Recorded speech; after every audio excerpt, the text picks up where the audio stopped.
ঢাকাই চলচ্চিত্রের এক সময়ের আলোচিত নায়িকা ম্যাডাম ফুলি খ্যাত শিমলা। তিনি ১৯৯৯ সালে প্রথম অভিনীত ম্যাডাম ফুলি ছবির মাধ্যমে রাতারাতি জনপ্রিয়তা পান সবার কাছে, হয়ে ওঠেন ম্যাডাম ফুলি নামেই পরিচিত। এই ছবিটির মাধ্যমে অর্জন করে নেন জাতীয় চলচ্চিত্র পুরস্কার। এরপর একের পর এক সাফল্য অর্জন করেন তিনি, হয়ে ওঠেন ঢাকাই ছবির নির্ভরযোগ্য নায়িকা। কিন্তু হঠাৎ করেই যেন তার খোঁজ নেই চলচ্চিত্র পাড়ায়।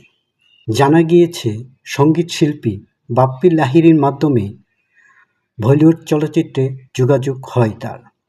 এরপর সুযোগ পান সেখানে, টুকটাক কিছু কাজও করেছেন। অনেক দিন ধরেই নাচের মহড়া করেছিলেন তিনি। অভিনয় জীবনের শুরুতেই শিমলা একসঙ্গে ৩টি ছবিতে চুক্তিবদ্ধ হন। ম্যাডাম ফুলি ছাড়া বাকি ২টি ছবি হচ্ছে পাগলা ঘণ্টা, ভেজা বিড়াল।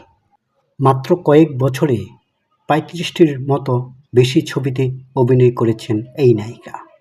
হয়েছেন প্রথম শ্রেণীর অভিনেতা, পেয়েছেন যশ খ্যাতি, সুনাম।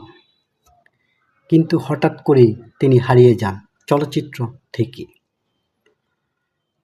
সর্বশেষ তার মুক্তি পাওয়া সিনেমা নেকাব্বরের মহাপ্রলয়। শিমলা ১৯৮২ সালে ৪ ডিসেম্বর বিবাহের কাবিননামা অনুসারে ঝিনাইদহ জেলার শৈলকুপা উপজেলায় জন্মগ্রহণ করেন।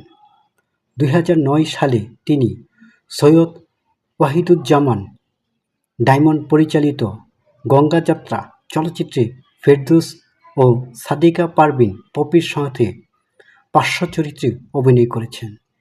এই ছবিতে অভিনয়ের জন্য তিনি শ্রেষ্ঠ পার্শ্ব চরিত্রে বাসাস পুরস্কার লাভ করেন।